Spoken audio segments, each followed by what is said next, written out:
15 পেরিয়ে 16তে পড়লো কালের কণ্ঠ।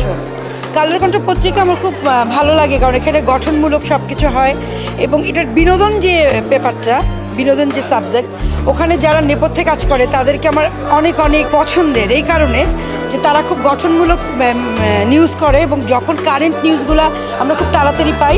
আর নেপথ্যে যারা কাজ করে, আমি স্পেশালি দাউদ রনির কথা বলবো, আলমাজি ভাই আছেন তাই না, তারপরে পান্থেয় আফজাল ও আছে, সবাই আসলে এত বেশি ভালো না, আসলে সবাই মিলে তো একটা ভালো কাজ হয়। কালের কণ্ঠ শুধু 16 বছর না, শত শত বছর টিকে থাকবে। আমি থাকি বা না থাকি, কালের কণ্ঠ থাকবে।